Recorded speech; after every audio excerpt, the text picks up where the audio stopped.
programming certification. I used to be a certified personal trainer, and really what I do is I take large chunks of information and I try to boil it down into easy to retain chunk sizes of information and presentation that's somewhat fun, somewhat interactive, but hopefully you mostly walk away with the knowledge and the curriculum and at least have some understanding of what the topic was about. So that's why I get added to the team. Before we get started, we are going to go around the room and have everyone introduce themselves. If you'll just say your name, what kind of clinician you are, if you're a therapist, what license you have. At the master's level in Oklahoma, you can have one of 5 licenses to be a therapist. So we have some of all 5 on staff. We have case managers here who need their ethics for their renewal for their case management certification.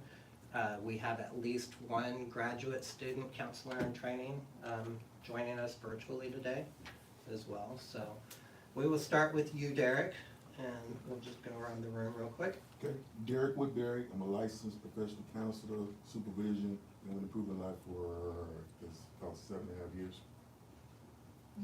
Carolyn Ingram, LPC, licensed professional counselor, and I've been here about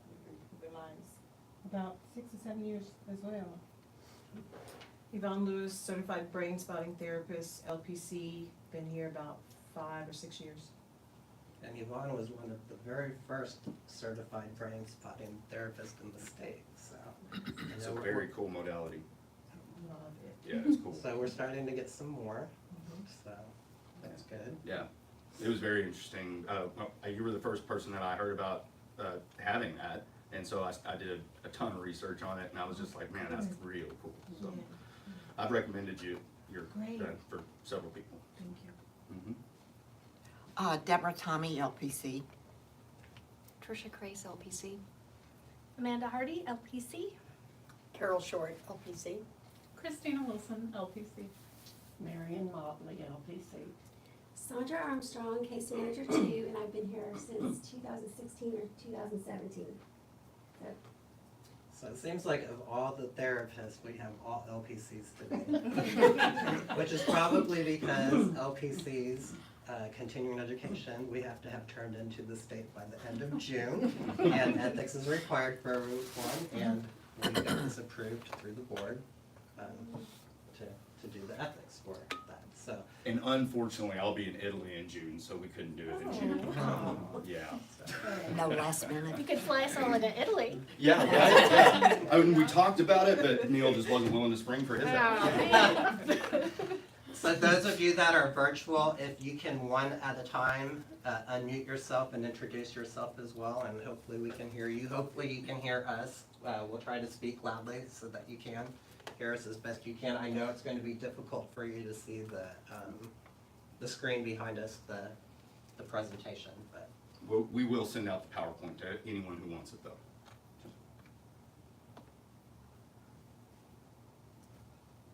Who's going first? I'll go. Okay. I'm Tracy Staten, CM2. I used to be a BHRS back whenever Improving Lives first started. And I am the CM2, not Tracy Staten, not the admin Tracy Staten. So there's two of us now, which is super confusing. So That's there right. you go. Hi, Tracy. Who's next? We've got. I'm Piper Shaw, and I am the LPC. Okay. I'm Marla Murray, graduate student counselor in training. Welcome. I'm Amelia Henderson. I'm the case manager 2 with the agency. Okay. Welcome. We I'm have, Deborah Colston, MS LPC in Western Oklahoma. welcome. It's because of your email why we offered it virtually. So she's from Elk City, and she was like, is there any way for those of us on the other side of the state would be able to attend? So we're like, okay. We have Linda. Okay? I am the bilingual therapist of psychologist. Okay? And we have Linda and Regina. Can each of you unmute it if you know how to do that and introduce yourself real quick?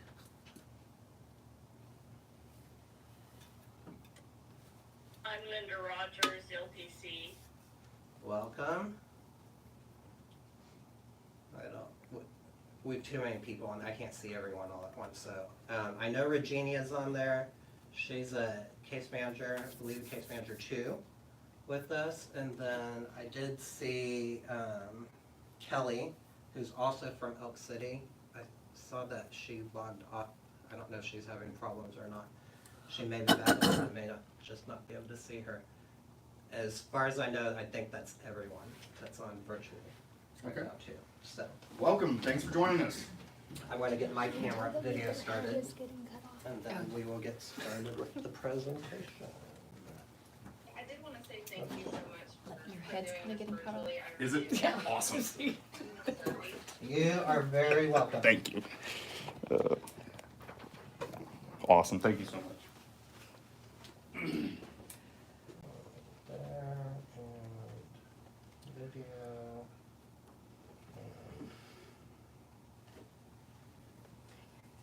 and Record. All right, it is recording. Great.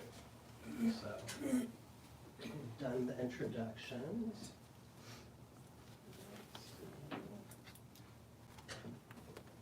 All right, I'll let you start. Yeah, so this is something I learned whenever I was doing my certification in neurolinguistic programming, which is kind of a sister modality to hypnosis. And so one thing that I always like to do is set a positive emotional and mental state before I take on any learning task, before I try to accomplish anything new.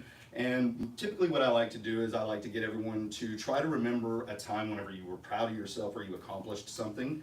And what I'd like for you to do is either close your eyes or find some way to kind of get back there in your mind and remember the sights, remember the colors, remember what it sounded like, if it was something that somebody said to you, so they were proud of you, if you remember having your name called as you walked across the stage, if you came first in a race, whatever it is that makes you feel positive, whatever it is that you can go back and remember that, and then see if there's any kinesthetic feelings, any tactile feelings that you have in your body, and see if you can increase those and make those grow. Because what happens is, we begin to release all those same chemicals from our brain that we had during that experience, and it recreates that positive emotional state, helps our limbic system retain more information. It's all really good practice. So if everyone just want to take a minute to kind of do that and connect with that, if you're the type of person that likes to say a silent prayer or whatever to set a mental state, that's fine. But however you do that, I'd like to encourage you to take a moment now and just increase that, try to turn that intensity up, and then feel that, and just allow that to kind of permeate throughout your whole being. And then once you've done that, I'd just like you to come back to this present moment, be ready for us to engage, and just move forward. All right. How's everyone feel? Good? All right, thank you for participating with that. I know it may sound silly, but it does help a lot of people. I know it helps me. So, all right. It's So let's an go ahead. excellent thing to do in your therapy session. Yeah, yeah. I have to do it anytime I've ever worked with a client with hypnosis. I have to do it every time before and after a client myself, for my own self. So, and you also don't want to take on people's baggage. So you have to kind of reset, or I do anyway. So one thing I like to talk about is the 4 stages of competence or the learning process. Some of you may be familiar with this. Some of you, this might be the first time ever hearing about this 4-step model. But basically it begins with you can't know what you don't know.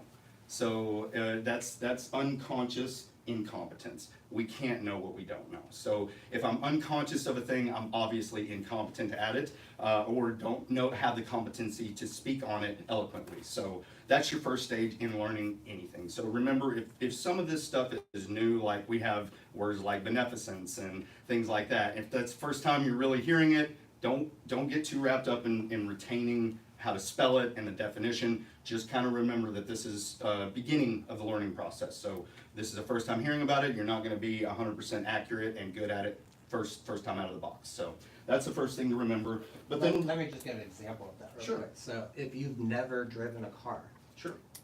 you don't know what you need to know to drive a car. Now, most of us, by the time we drive a car, we've been in a car, we've observed some, we know some. But if you are an alien from another planet and you come here and you see cars and you don't have cars on your planet or whatever, and you don't, like, you see they move around, but you have no idea how to do what, so. Yeah, when I went to seminary, one of my buddies was from the UK, and he had moved here, and he had never even dreamed of owning a car. It was like, we don't have cars where I live. There's no need for them. It was kind of like the way it was set up was kind of like New York City, so a lot of public transport, and he was like, people my age just don't have a car. So the first time he was ever in a car, it was a catastrophe, and I was just like, man, how'd you get around without a car? But so yeah, I remember being 10 and 2 and gripping that wheel and looking through in my mirrors and making sure, I was doing everything correctly. And then now I'm looking over, seeing, somebody putting on eyeliner, drinking a cup of coffee, driving a stick shift. It's like, that's when you've gotten to a place of, I'm not encouraging it, but you've gotten to a place of unconscious competence. You're not even really having to think about it. You've mastered it, right? And I know we all think we've mastered driving more than we probably have, but we all have kind of mastered it at this point. We feel pretty comfortable behind the wheel. I could hand you my keys and you could drive that car, no problem. Everybody in this room could. I wouldn't let you, but. Right, so when you first start learning to drive a car, it's moving into the second stage, you're beginning to realize what you don't know. And if you first start learning to drive a car, and you're only learning to drive one, you're learning the things specific to that car. You learn where the windshield wipers are in that car. But if you've only been in one car, and then you move to a different car, and the windshield wipers turn on differently, it's a knob instead of a switch or something, Yep. Then you realize, oh, there's more that I don't know Right. yet. Right, and that is the place of conscious incompetence, that you're now aware of the things that you don't know a lot about, right? And then you've got your conscious competence. Most people, that's really where we stop growing in areas. Most people get to a place of like, I know what I'm doing, right? So it's good enough, and we kind of stop growing. So one thing that we kind of want to do, especially with ethics, is focus on trying to maintain that mastery level, unconscious competence, to where it's just part of our being, just part of an innate structure, a foundation that we have. So, but that's why it's good to do this in groups, because all of us have different experiences and have had to handle different moral and ethical situations in unique ways, and so the collective group coming together and sharing those experiences is what helps us have a better bedrock and foundation in ethics. So our analogy of the car situation, the unconscious competence, an example of that would be, you get in your car, maybe you're leaving the office, you go home, and then you get home and you realize, you know what, I'm not even aware of me driving the streets to the house. I just realized I'm here at the house now. You're thinking of something else or whatever, and your mind is just on autopilot, and you're competent to drive a car, but just unconsciously, your brain just did it and took you home. Almost like a flow state, So, and really, whenever you think about it, our negative and positive emotional states, happiness, sadness, those things, those are unconscious competence. We don't have to think about how to be happy. We just are happy when we're happy, right? So even our emotional states are a form of mastery. And we know how to be happy. We know how to be sad. Nobody has to tell us. Now, sometimes we may have to make ourselves be happy, if we're sad, but we don't have to be reminded to be happy when we are happy, right? So does that make sense? Awesome. And that's what we're doing in therapy. If someone's feeling an emotion that they don't want to feel, we're taking it from the unconscious competence of them feeling that emotion, and we're bringing it back here. We may be bringing back here, like, they might not even know why they're feeling that, or Anybody trained in CBT, you're probably familiar with that process. I mean, that's the whole process of going back and relearning those emotional states. Right, we're coming back and we're, okay, well, what's the thought behind the emotion you're feeling? Or how can we reframe this? Are we gonna change this thought? Right. Yeah. All right. So knocking out the legal stuff. This is all fun stuff. What's HIPAA? Anybody? It's right there. Have a challenge. Everybody that allows us to do what we do the way we do it. Yeah, that's absolutely correct. So it's the Health Insurance Portability and Accountability Act. It's a U.S. law designed to provide privacy standards to protect patients' medical records and other health information provided to health plans, doctors, hospitals, and other health care providers. Does anybody have an example of a HIPAA violation? Something that's a no-no. Confidentiality. What's that? Confidentiality. Confidentiality. What's an example of something that we can't do? Posting on Facebook. My client said this today. There you go. Very good. Very good. Yeah, we can't do that, right? Yeah, that's a big no-no. We all How about TikTok? TikTok. Just TikTok. Yeah, TikTok's brought in a whole lot of fun things. Do not record your clients. Yeah. Post on social media. Right? Yeah. You No. shouldn't even be recording at all, Mm-hmm. with very few exceptions. And there are specific, you have to get the informed consent of your client. It will be signed. It's all legal. A lot of times the graduate students have to do that to take back to their classes, for their classes to Yeah. review and give feedback on the And work that they are doing with the client. with COVID, telehealth has created, a lot of unique ethical questions about HIPAA and things like that. So I know that now if you are going to do that, if you're going to be digitally keeping records and things like that, I believe the software has to be encrypted and things like that now too. So there's a lot of, you can't just, get it, consent and record and then think you're okay. Because once that goes up to the cloud, you could be in violation of a HIPAA violation right there. So I'm going to point out one thing before we leave this slide, and then I'm going to ask one question. So first of all, it's HIPAA, it's H-I-P-A-A. The common mistake is a lot of people spell it, Hippo. not HIPAA, but like that. They put H-I-P-P. Yeah, Yeah. right. It's two A's, Yeah, two not P's. two P's. Guilty. So, I've done it. I didn't have to type it fast. I've done it before.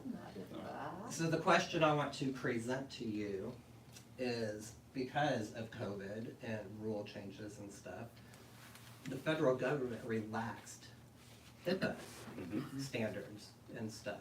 So if the federal government allows something, but your state licensing board doesn't allow it, are you able to do it? Follow your No. state.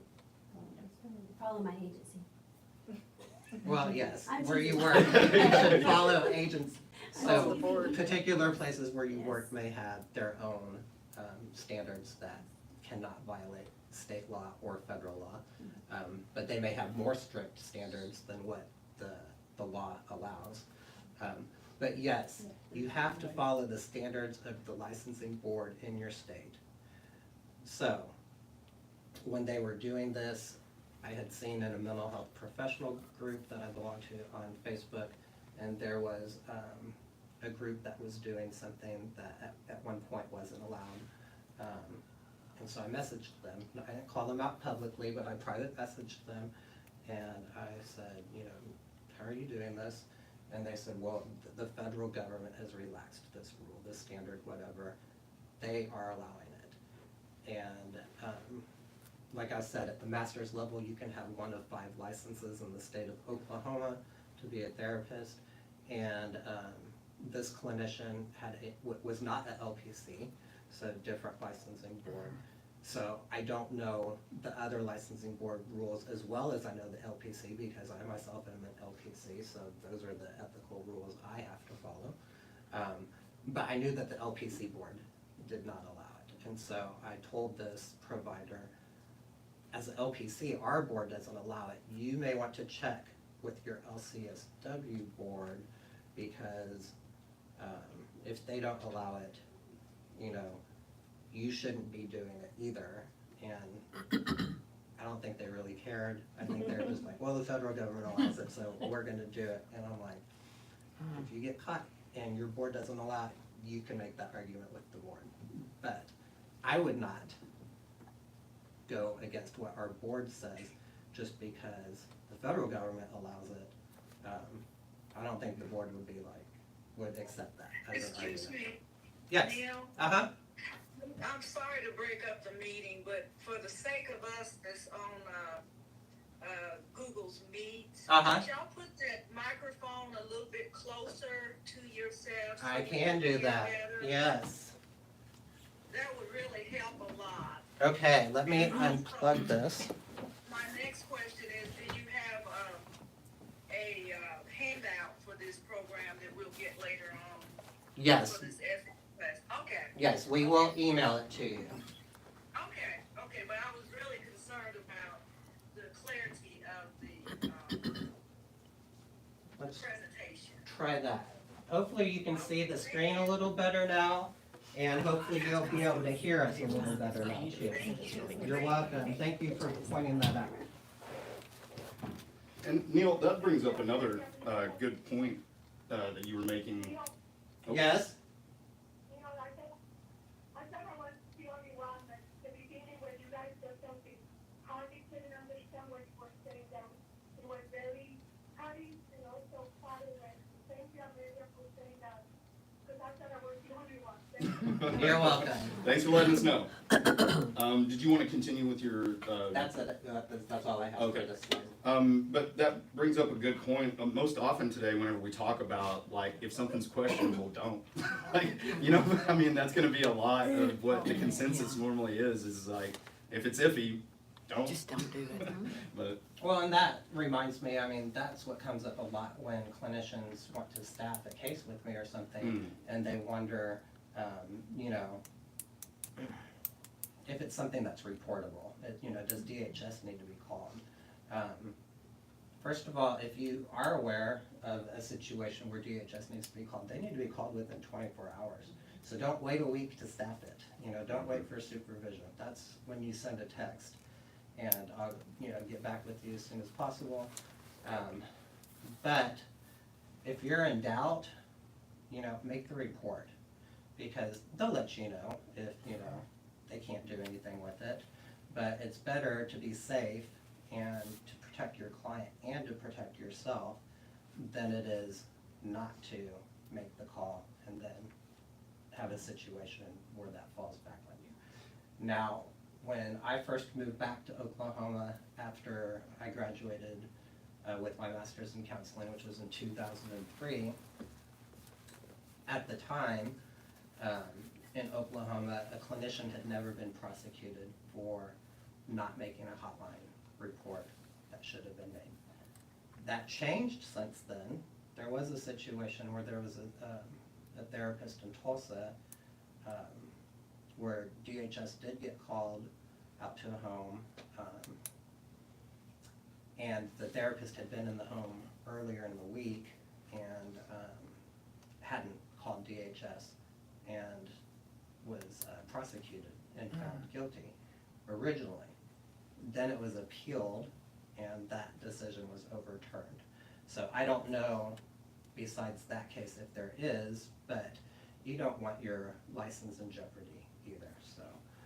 that was a unique situation, like, the incident wasn't happening while the therapist was there or something. But that was the argument, that the situation could have changed between the time the therapist was there and when DHS actually had been out there. It was several days later in the week. That was the argument that the defense attorney made. And then I believe they also countersued the prosecutor for, I don't remember the technical terms, like aggressive prosecution, like, Yeah. you know. Prosecutorial misconduct or something like that, you know, but overreaching, basically. So that, given that, I don't think that it's as likely anymore that they really come after clinicians as hard that way, because the countersuit, you know, kind of puts some safety in there. Nobody wants to get countersued. So, but anyway. But I think that cost that person hundreds of thousands of dollars in legal fees, so you don't want to be in that situation either, so. You know, a lot of times when clinicians do consult with me for a case,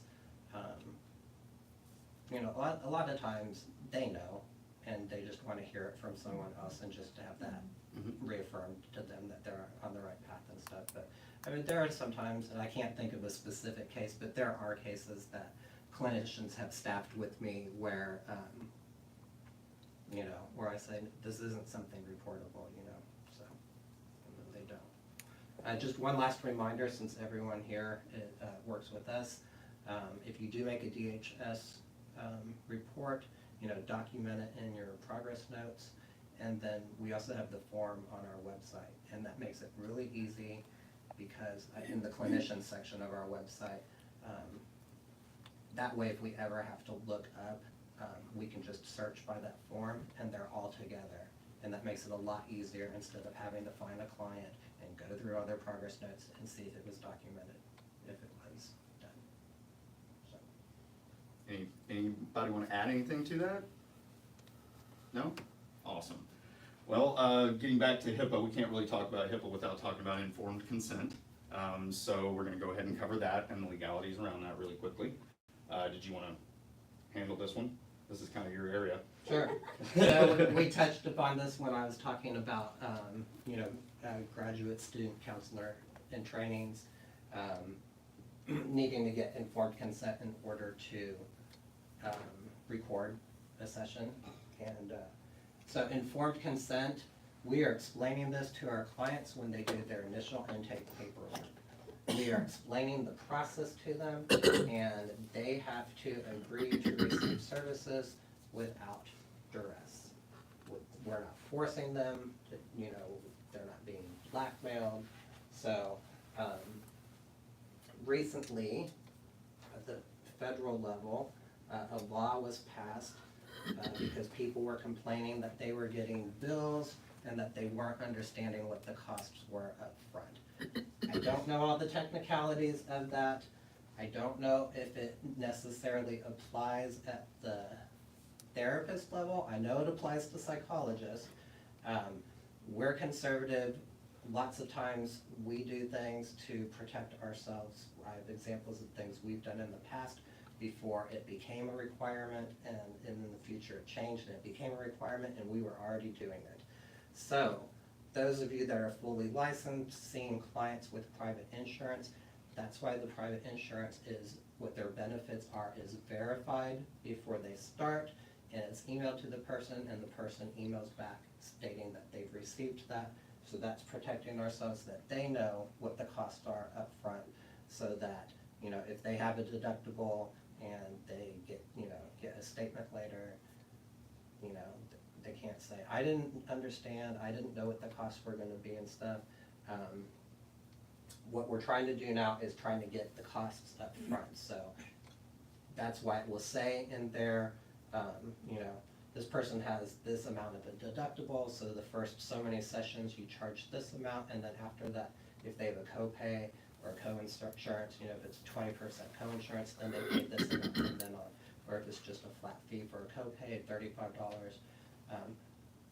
You know, we have our new admin, Tracy, is here Tuesday through Fridays until 8 p.m. And we have someone here start at 9 o'clock in the morning. So if you're doing sessions during that time, you can have them take the payment for your client. If you're doing sessions outside of hours, you can have the client pay ahead of time. You can either have them pay the day before and then check with the admin and verify that they did. A lot of clients will just take a picture on their phone and send it to the clinician to show that they paid through the website just by clicking the make a payment button and stuff. By doing it that way, that reduces having to send statements to clients, and that makes sure that you get paid.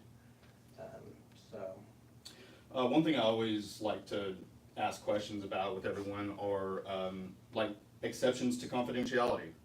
What are some examples to exceptions to confidentiality?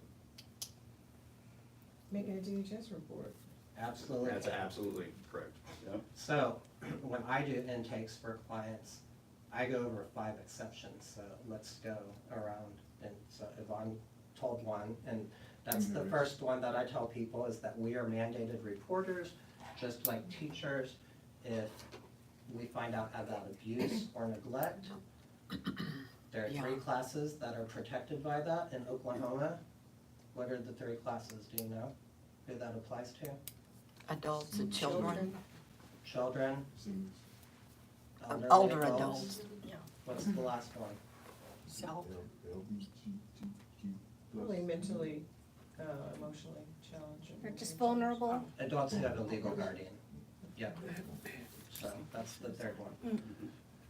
So that's the first one I go over. I also let people know that if you're an adult and you told me that, you know, let's say you're a young adult, 18, 19, and you told me that you were abused as a child, I'm still gonna report that. It's not gonna affect you directly now because you're an adult, you're out of the situation, hopefully out of the situation. But DHS will take that as information in case that adult's around other kids. If they get a report on that adult in the future, that makes their case stronger because they've already have the information from you as well. So it helps prevent other kids from being abused in the future.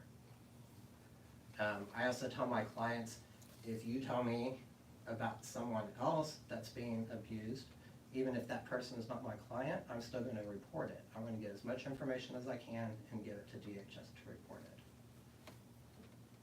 You know, we're trying to keep people safe and protect people even if they aren't our direct client. So that's the first exception. What other exceptions are there? Duty to warn. Duty to warn. Duty to warn. So, for me, in the list, in the order I go, that's the third one I talk about. So, You have a pretty good example of that, don't you? Of somebody who, duty to warn, didn't report it, and something about, like, a guy was threatening to bite somebody's thumb off or something? Well, that's where it became, that's a the court case, and I case. think it was in California. Yeah. That's where it became a law. Yeah. That fascinated me, first time I heard that. It was the first time we were doing this, I was like, what? So, it originally became, you know, if someone was homicidal and you had to warn you had to you do your evaluation, and if you think it's a credible threat, you notify law enforcement, and you have to attempt to notify the person or persons that they threaten to kill. The case that James is referring to is how it became a duty to warn for harm, not just that someone was going to be killed. Was there was a case where someone was seeing a clinician, it may have been a psychologist, I don't remember the details exactly. And I think it was a guy that was like mad at his girlfriend, and afterwards he assaulted her, and I think like bit her finger off or something like that. It went to court, and they tried to get the clinician for saying, you know, that he didn't attempt to warn her. And his argument, his legal argument was he didn't threaten to kill her, which is what the law and the standard was at the time. So then it changed that if there is potential for physical harm, you have to attempt to warn as well. So that is for someone making a threat against others. It's become more popular in more recent history where you have to report that more because that's because of adolescents threatening to blow up their schools or shoot up their schools.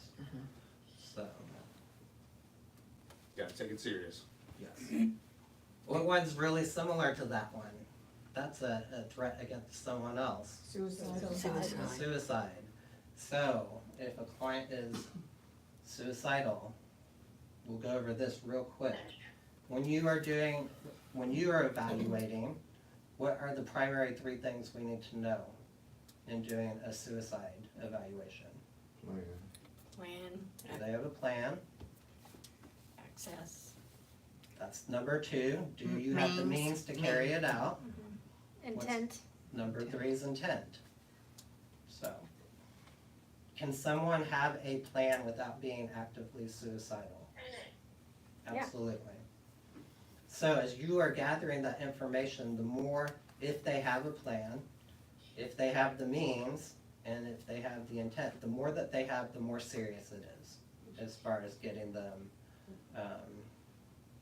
set up for an assessment to see if they need a higher level of treatment or care than what you can currently provide as an outpatient clinician, if they need to go inpatient. And if they don't cooperate with that, you need to notify law enforcement to do a wellness check, keep them safe. So, let's use an example real quick. Let's say someone's plan is to commit suicide by shooting themselves. Do they have the means to carry that out? Let's say it's an adolescent. You know, do you have a gun? No, I don't have a gun. Do you know how to get a gun? No, I don't know how to get a gun. They don't have the means at that point. It's different for an adult because any adult can go and buy a gun. You can't just go buy a gun as a child, so it's more difficult. Well, this is Oklahoma. And that's true. Yeah. Yeah, There's that's right. probably an arsenal in the closet. Yeah. But also, I mean, what if the adolescent tells you, oh, I could get one from my friend, or I could go rob a place and get one or something, you know? They've thought it more through.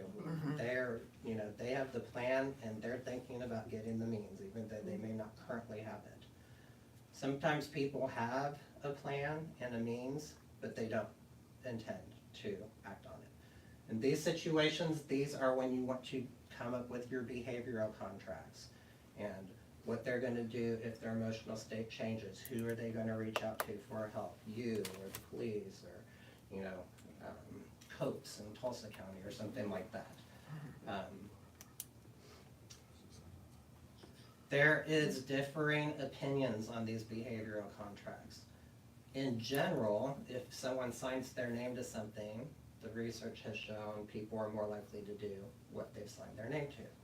There's also research that shows that the behavioral contracts for suicide don't necessarily prevent someone from committing suicide. My philosophy on that is I would do it anyway. On the off chance if it does help, it's not harmful to the client, and we'll be talking about that later, doing things, not doing harm.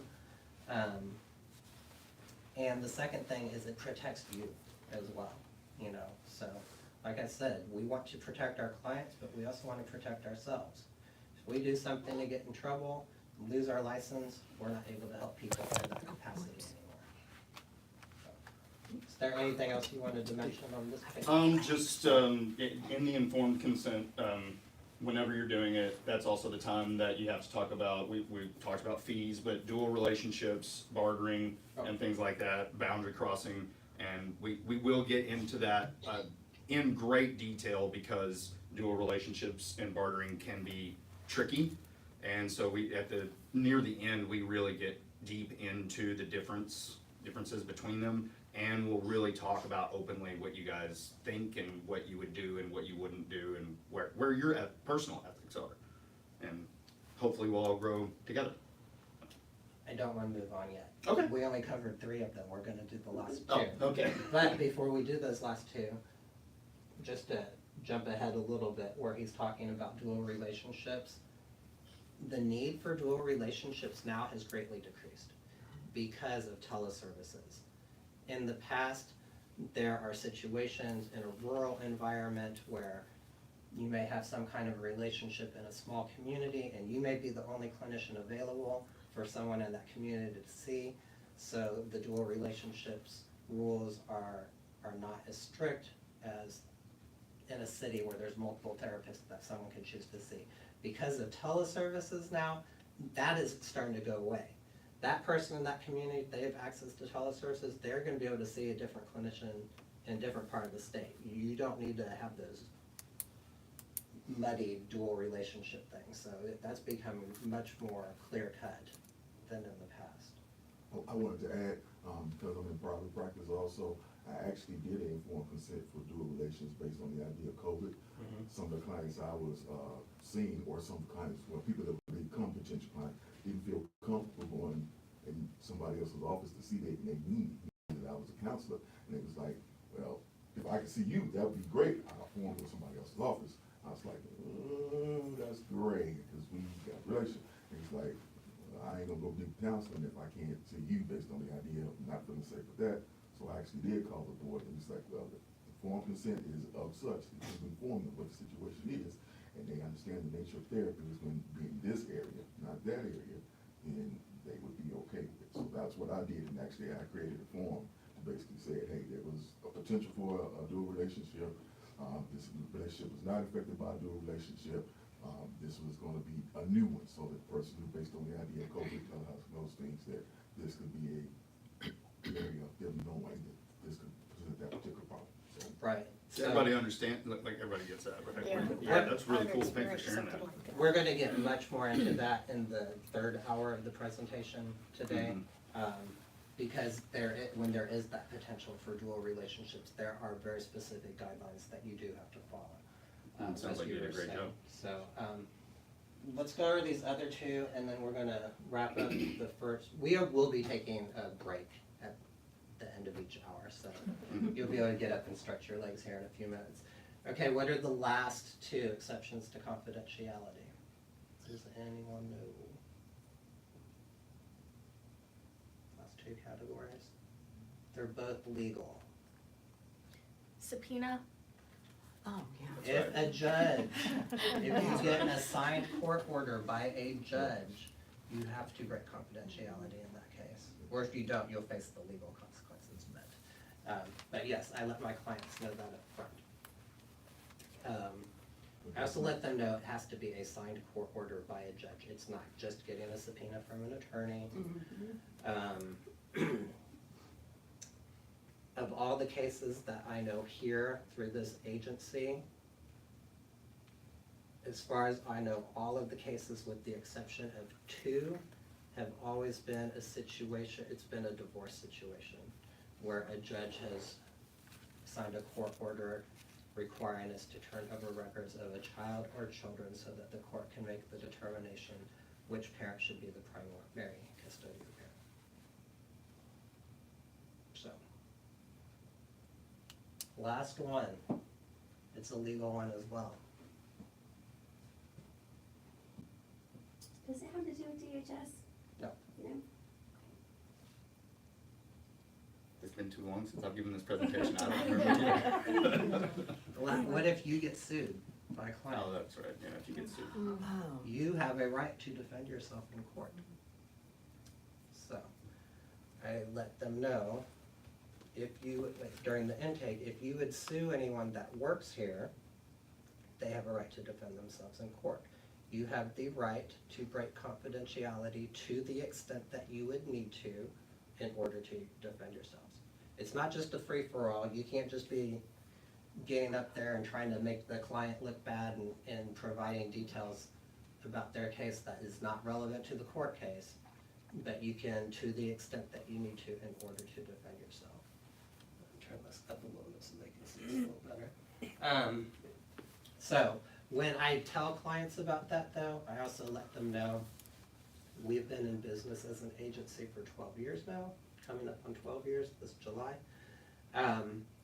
We've never had a lawsuit, and I'm actually very proud of that for us. We currently have a staff of about 150.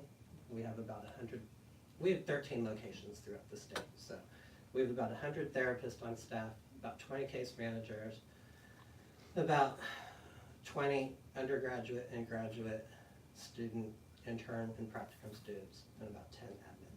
So, over the years, we've had people work for us that don't work for us anymore, so, that's currently about 150, so we've had hundreds. And I let them know, anyone who currently works for us or who has ever worked for us in the past has never been sued work-related, we try to do things by the book, above board, prevent situations like that. We've done a good job of that so far. That's my expectation that we continue to do that. A lot of mental health, behavioral health places do have lawsuits. And a lot of times when they do get sued, they try to settle them out of court so that it doesn't show up on their record.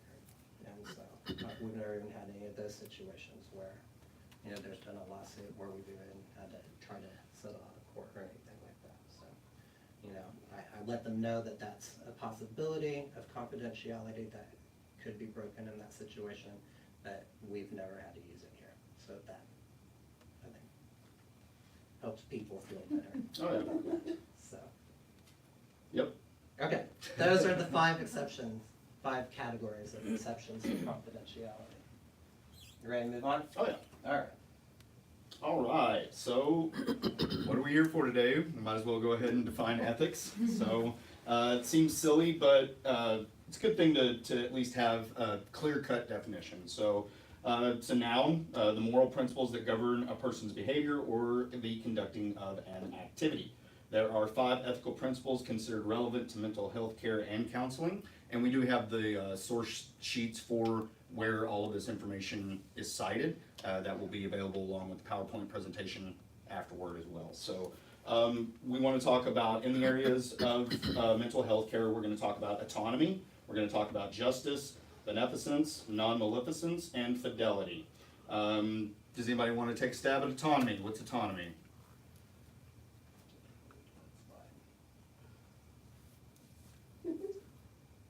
What do you think? What would you say autonomy is? The area of autonomy in ethics. Personal choice, nobody being forced to do anything. Very good. Yeah, Absolutely. yeah. I mean, that's as concise as it gets. Is really letting the client be responsible for their care, and letting them be in charge. They have their own autonomy, right? So autonomy is the personal rule of the self that is free from both controlling interferences by others and from personal limitations that prevent meaningful choice. So one of the things that is important to talk about in autonomy is that if the person has some sort of self-limiting belief, they're not really in charge of their care, because they also have a belief system in place that's limiting their ability to be in charge of their own autonomy, right? So that's an area of autonomy that sometimes is questionable, and that's where your ethics comes in. You have to determine, is this something that this person is in charge of and they're autonomous for, or is this something that's controlling them that they are not aware of and they're not autonomous and in charge of, right? So what's probably the common example people think of in mental health where someone does not have autonomy in treatment or care? Setting their own goals. Anyone that, More extreme than both of what? well, you And what have both of you an said. adult that's in an MRI, in an MR facility, Right. they have to have that care because they are not. Right, And the so, same with a child, a teenager, any so person, any facility. yes. So it's not as important or not as prevalent in an outpatient setting, but for inpatient settings where someone is a danger to themselves or others. They're not in their right state of mind, and they may be administered treatment against their will. When you think of that, or lots of times people think of that, they think of movies and stuff where someone's being strapped down to a bed and they're being injected with medications and things like that. Which brings me to the point that I want to mention. That is the legal definition of a restraint. In outpatient counseling, we do not restrain clients. You don't do that, and you don't use that word in progress notes or something. If you have a child that you're walking out with the parent to the parking lot, to their car or whatever after their session, and the child's gonna bolt out into the parking lot, and there's a car coming, and they have the potential of getting hit, and you grab that child by their arm and pull them back, you did not restrain that child. What you did was you therapeutically held that child. Protected them from self-harm. Oh, that's a good point. One part of this slide that I always want to highlight is that professionals have an obligation to create the conditions necessary for autonomous choice in others. For a therapist or counselor, respect for autonomy includes respecting an individual's right to self-determination as well as creating the conditions necessary for autonomous choice. So.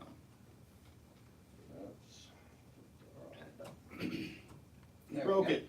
All right. Did anybody have any questions about autonomy before we move on to justice? Okay. Does We're anybody- gonna get through these 5 principles and then we'll take a break. Yeah. Yeah, so whenever we talk about justice, we're talking about treating equals equally and unequals unequally. So what does that mean? Because in mental health care settings, justice is slightly different. When we're talking about justice, we're not talking about the same thing as whenever we're talking about justice in general, like in legal. Well, we're seeking justice, that's not what we're talking about in mental health ethics. So what do you think that means? Treating equals equally and unequals unequally, but in proportion to their relevant differences. Fairness? Fairness, yeah, very good. Does anybody have an example of fairness? Like, is there a time whenever you might give a different piece of paper for an intake to one person versus another? Having them in different languages, having access to an interpreter. Absolutely, yeah. Somebody needs Braille, You somebody also needs has larger the- print. Those that cannot read. Correct. Mhm. So what are some examples of how you would problem solve that? If somebody came in, how would you treat equals equally and unequals unequally in proportion? If I didn't have access to that, then it would be reading the documentation to them. Very good. Explaining Yeah. what it Very was to good. make sure that they had questions. Yep. So that's what this is talking about. It's Mhm. making appropriate accommodations for clients based on their abilities. And we have an example here. The example I use, an example of justice is that a counselor would give a person who's blind a form that is in Braille, or would go through the form with that individual orally instead of giving him or her a standard written form to fill out. But the counselor would treat him or her the same as any other client in all other regards. Okay. Beneficence. This is a fun word to say, and if you can make it on a Scrabble board, it's worth a lot of points. Beneficence is action that is done for the benefit of others. Beneficent actions can be taken to help prevent or remove harms or to simply improve the situation of others. So clinical applications. Professionals are expected to refrain from causing harm, but they also have an obligation to help. Ethicists often distinguish between obligatory and ideal beneficence. Ideal beneficence comprises extreme acts of generosity or attempts to benefit others on all possible occasions. So what do you think, what would you, given the difference between obligatory and ideal, what would you say is an obligatory beneficence versus an ideal beneficence?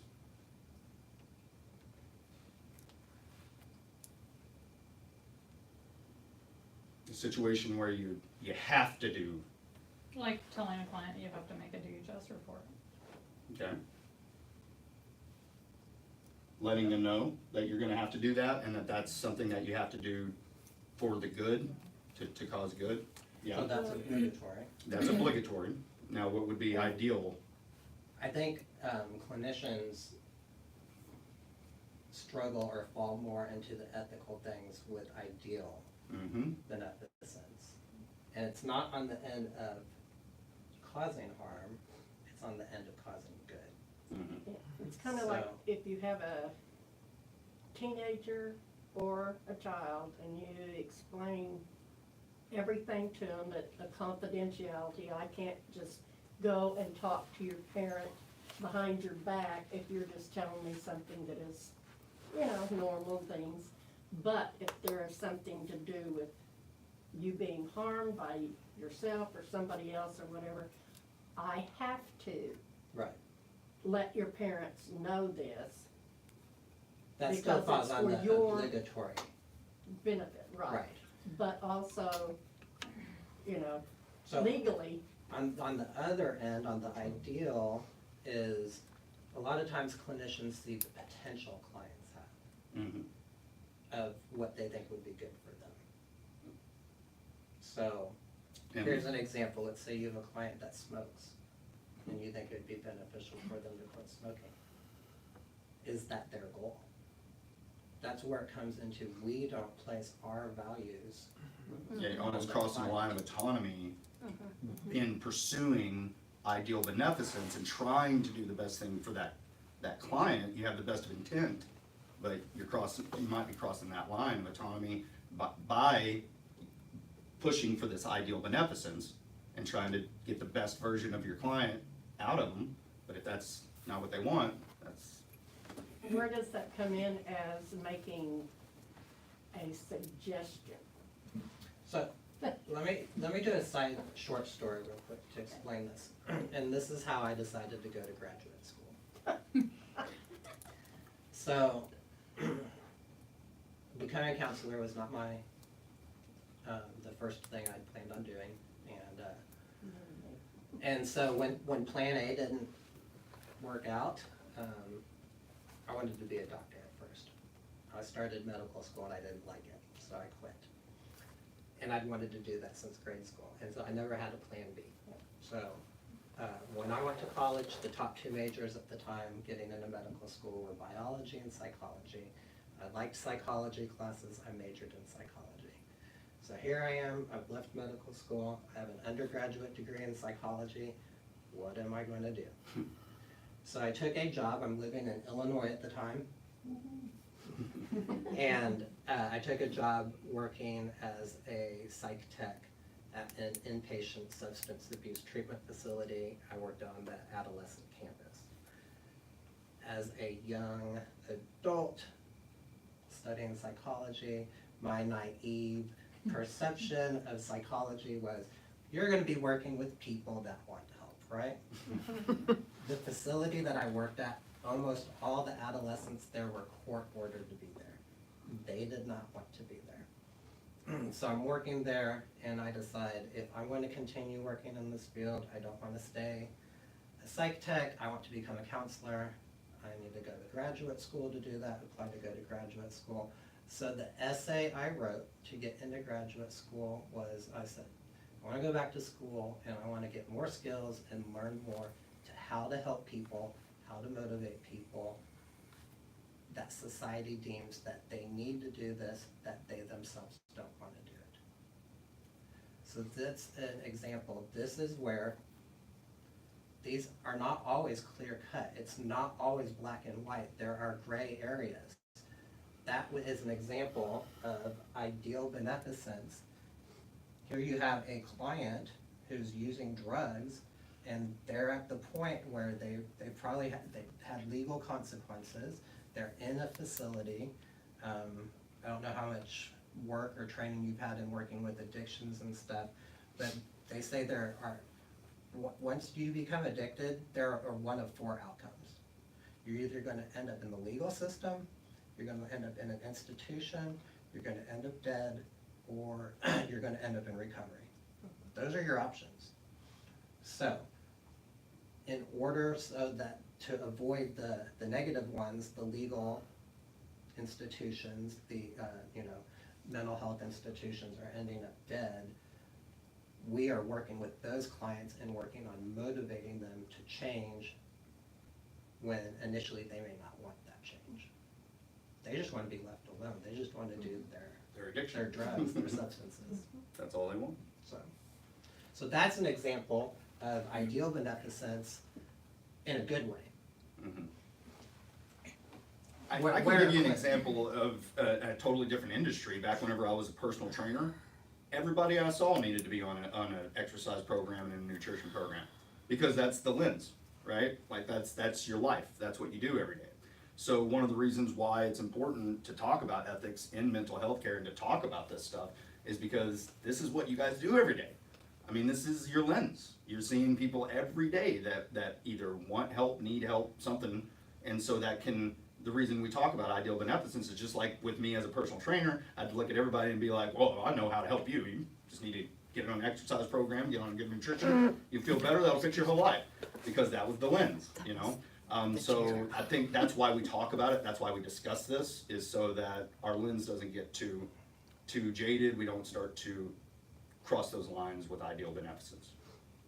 And that's why also when we write our treatment plans, on that very last tab, we have to put, when we develop it with the client, when do they know that they're done? And it has to be observable, it has to be measurable. You know, let's say they've come in for depression on a scale of 1 to 10 and they're at a 9, 10 being the worst. You know, maybe they're done, they're like, if I can get to a 5 or below and I can maintain within that range for a period of 2 months, I'm done with counseling. You know, they may hit that 5 and you may think, oh, they're doing great, they could do so much better, and you want them to continue. They may be happy where they're at. They may be done. Sometimes they're done, they go away, and sometimes they come back. But at that point, they've reached the point where they want to be then. Or you may discover something else in therapy that, oh, I really think they should work on this, I really think it would help improve their life. It may not be something they want to change or work on. And so in those cases, a lot of times, ideal beneficence would include making the suggestion, but letting it go the minute that they say, I'm not interested. Well, the And then- suggestion that I was talking about is when they are confused about different things, they don't know what to do and whatever, and my reply to them is, I cannot tell you Right. what to do. I can give you some suggestions that you can, choose from, but that's all I can do. So that's our Options. job as a clinician, is helping them see things that they have blind spots to, that they haven't been able to see themselves. Like, I never And thought helping them of see that, and Yeah. then they exploring with them, identifying those, and then processing with it. They decide whether or not they want to choose Mhm. one path versus another. But you give them something to Right. think about. Right. Yep. But also, a lot of times, your client may come in and identify, this is when I will be done with therapy, and then they reach that point, and then they realize, I want to go further. So, when you do that update, that's when you change, okay, what's the new goal to finish Right. therapy? Or maybe they realize, hey, there is another issue in my life I'd like to work on. This is the new thing I want to work on. And then you change for when they'll be done. So, And quite often, from what I've heard, that's the fun part, is whenever people are in that stage where they realize that things are going well and that they can do a little bit better. That's, when the few times it happens, that's awesome. well, and they've developed relationship with you, rapport and trust, and then they're like, hey, I'm actually benefiting from this. I want to continue, I want to And they improve let you more, know, benefit you let more. them know if they're leaving. They think they're doing good enough to leave at this point, and you say, okay, you're welcome to come back at any time, call me if you want, anytime. We have that happen with a lot of clients. They'll finish for a while and then, go on with their lives, and then they come back a year later. Yes. Sometimes it's for the same issue, and then you explore, what were you doing when you left, when you were well? Are you still doing that? And if they are, okay, let's explore, why isn't this working anymore? Sometimes they're coming back for a completely new issue, different issue, so. I have seasonal allergies and I have to use an inhaler in certain parts of the year. I don't have to use it any other time. Doctors ask me, you have asthma? Not really, just whenever the pollen's out. All right, non-maleficence. This goes across several fields. If any of you have any medical background, you're already used to this. It's like the most common thing on Grey's Anatomy, where they're like, do no harm. That's really what we're focused on here. Non-maleficence is the concept of not causing harm to others, often explained as simply, above all, do no harm. This principle is considered by some to be the most critical of all the principles, even though theoretically they are all of equal weight, according to Kitchener in 1984, Rosenbaum in 1982, and Stadler in 1986. This principle reflects both the idea of not inflicting intentional harm and not engaging in acts that risk harming others. Again, more studies, Forrest Miller and Rubenstein, 1992. And these really are the studies that kind of laid the groundwork for ethics in medical and mental care. So, and then weighing potential harm against potential benefits is important in a counselor's efforts toward ensuring no harm. We want to empower and make people stronger, not do harm. Fidelity, last one. Fidelity involves the notions of loyalty, faithfulness, and honoring commitments. Clients must be able to trust the professional and have faith in the therapeutic relationship if growth is to occur. Therefore, the professional must take care not to threaten the therapeutic relationship or to leave obligations unfulfilled. What might be an instance of crossing a line of fidelity where a client may not trust you anymore? You didn't necessarily do anything illegal, but you lost the client's trust. Not showing up. Not showing up, absolutely, that breaks trust. Absolutely, not being on time, not showing up, yeah, that's a really good example. We want to try to do everything we can to make sure that bond and stays there, or at least that we're not the ones causing a violation of trust. So when I do intakes, at the end of the paperwork, and I explain to the new client now, I say research has shown that about 80% of the effectiveness of therapy is dependent upon the relationship that's built between the client and the clinician. And only about 20% is dependent upon what the clinician actually knows. And so I tell them, if you're starting therapy and you feel like the person, your clinician, it's not a good fit, let us know. We have a lot of therapists on staff. I always tell them, let us know what you liked about the person and what you didn't like about the person, because the more information we have, the better job we can do trying to match you with someone more appropriately. Research has also shown that a lot of times clients don't feel comfortable letting anyone know if they don't think it's a good fit, which is very dangerous if you're working with someone in addiction. A lot of clients want their therapist to be pleased and happy with them. They don't want the therapist to feel bad that, you know, what they're trying isn't working. They don't, you know. Another big problem right now is, like, even with improving lives, we're kind of short-staffed. Like, we got more people wanting sessions than we have people available to do them. And that's not just us, that's throughout the whole state. And so once someone gets in with a therapist and they've been on a waiting list, if they don't necessarily click, it's like, yeah, but what's the alternative? What else am I gonna do, right? So a lot of people are feeling just stuck, because better to have somebody that's not the absolute perfect fit than nobody at all. I make sure when I start talking with a new client that comes in, I've been trained in body language and the voice and everything else, you know, and their movements. And I ask them when we're closer to the end of the session, if they feel like we are, you know, connecting, if they feel comfortable talking to me, that I notice that they, you know, kind of didn't want to make eye contact. I said, you know, and I asked them about, is that something you normally do? Mm-hmm. Or do you feel like we're not the right fit, that I'm not the right therapist for you? And it's okay. Right. It's perfectly fine, because that's just the same as you going to a doctor. You don't like that doctor, you go get you a different one. Right. And I said, it has nothing to do personally. And if you want someone else, then I'll make sure I'll request that, and you can do it also. But if you don't feel Right. like, you know, I don't wanna do that. So that's Then what I let me want do it. to stress, that let them know that you'll let us know, but also tell them to call into the main Right. number as well. Mhm. But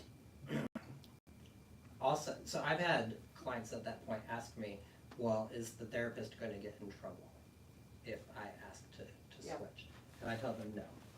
They're not going to get in trouble. I said the only reason a therapist would get in trouble is if the reason you're requesting to be switched is because the therapist is doing something that's not being a good therapist. And so I give them an example. This has never been the situation. I make it extreme just to illustrate the point.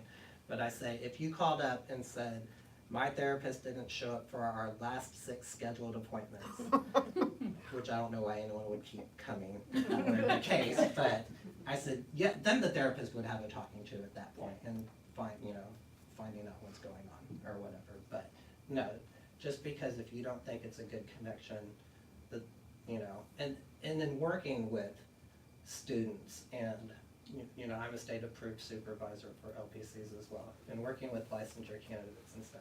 When you are first in the field, that's something that you have to realize, and that I tell them. Just because a client wants to switch, they don't think it's a good fit, is not a reflection on you.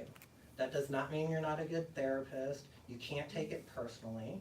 I mean, it's happened to all of us. It happens to me.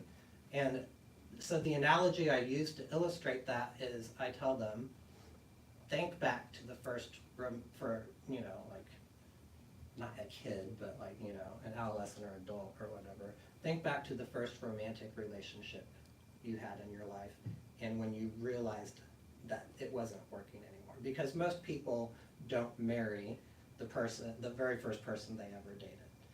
And because what happens is, a lot of times clients won't feel comfortable stating that they don't think it's a good fit, and then they quit therapy and they don't try again.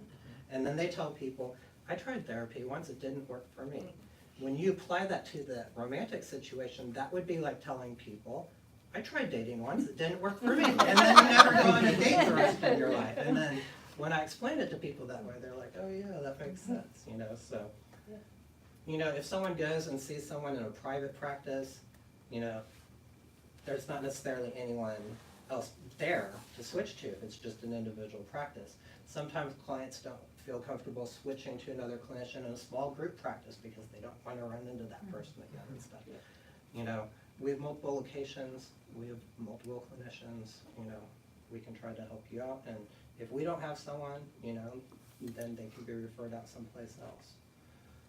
I just keep thinking it's just going to be a win-win when we allow that person to be truthful with us. Because in the years I've worked, I mean, there have been, you know, clients that either they weren't, I wasn't a good fit, or the therapist wasn't a good fit. And I remember even last, couple of years ago, I had a client that at that time we weren't a good fit. And then recently, they requested me. And so I think when you when we let go, and we let go of whether it's control or, you know, what we think of ourselves and you don't take it personal, like sometimes it even comes back to us. Yeah. So it's a win-win for all. Okay, That's a so powerful thought. this is the last thing I want to mention before our first break today. James mentioned waiting list. There are 3 contributing factors that I am aware of why there are so many people seeking services and why there are waiting lists throughout the state. Number 1, Oklahoma passed Medicaid expansion a couple years ago, a few years ago, which allowed, I think it was 180,000 more people to qualify for services that weren't qualifying. Number 2, in order to become a licensure candidate now, the board changed the rules a couple years back that a person has to pass the National Counselor exam before they can become a candidate. So it's become more difficult to become a counselor candidate. So it's slowed, the number of people entering the field has slowed down, because if they don't pass that test, they have to wait 3 months before they can retest. So we have more people seeking services, less people providing services, and because of the higher demand, you had a lot of people that quit taking like Medicaid clients. That they're like, I'm only taking private insurance now. You have certain clinicians that are only doing private pay now. So, and then the last thing is what's been going on the past few years with COVID. Oklahoma ranks number 3 in the country for people with anxiety and depression. So, I mean, seriously, our biggest challenge right now is hiring, and it is for a lot of places, hiring more clinicians. So we still do a pretty good job. We're one of the better ones as far as getting people in pretty quickly. Prior to COVID, we would get on average 10 to 15 new referrals a day. Recently, we set the personal record. We got 44 referrals in one day. That is more than a caseload for a therapist. When we're getting that many people seeking services daily, I could hire a new therapist every day of the year and still have enough clients for everyone to see. Prior to COVID, I had 2 therapists who primarily, all they did were intakes, assessment, and treatment plans. And now we have like 6 or 7 therapists doing them. So depending on who gets assigned to one of those people, the goal from the beginning of the company was to get people scheduled within half a week. You call in the first half of the week, we want you scheduled by the second half of the week. That's why the clinicians are supposed to be checking their business emails at least once a business day and responding back within 2 business days. Depending on who the client gets assigned to, they're getting scheduled sometimes within the same day up to about 3-4 weeks out. So some people complain about that. We had one person call in and they were told, you know, it may take up to 3 weeks. And they were like, I'm not waiting. I'm gonna go somewhere else. And they told us where they were going. I don't remember where it was. They called back the next day and they said, oh, I contacted that other place and they have a 6-month waiting list. Yeah. We got a referral of someone that had contacted us, that had contacted someplace else first, and this was in February. And they were told that that place had an 11-month waiting list. Wow. And so I'm like, if you wait for that, it's 11 February. months. Like, you are not gonna be seen until January of 2023. There are lots of places right now that have 6-month plus waiting list, and we're still doing a pretty good job of getting most people in within a month at the far end. So I have a pretty new client. His referral came from his PCP, and he was Uh-huh. like, I can't even believe you're seeing me already. Mhm. He was like, my doctor told me it'd be 6 months. Mhm. It's like, okay. All right, does anyone have a question before we take our first break? No? Okay, we're gonna stop there. Let's take about a 10-minute break. Let's be back around 12:35. So, Thanks, everyone. has everyone been in this building before? At this office? When you go out this door and turn to the right, the restrooms are on the left. Okay. We're in the north, this is the north hallway of the building. Those are the older restrooms that haven't been remodeled Sorry. yet. Okay. If you want the newer ones, the building makes a big rectangle. They stand in front over here. If you go up the west hallway on the left, those are the 3 newly remodeled restrooms. If you want to use Okay, no, them. Newer, nicer restrooms. I don't need anything. The They vending are much machine nicer. stole my There's quarters. a vending machine out front. But ours are Yeah. okay. I figured. What about the one out in Poland? It wouldn't even take my dollar. The What, dollar bill wouldn't take it. For the soda or the snacks? The sodas. Okay. I tried to get a Diet Dr. Pepper in it. Have you tried the one that's just down the hallway here at the front? It wouldn't door? take my dollar. That one wouldn't. So I went to. Let me see if I can get it to work for you. That's all right. Pause that. I'm gonna break this up into 2 parts and go ahead and stop this one for now. Okay. Did you,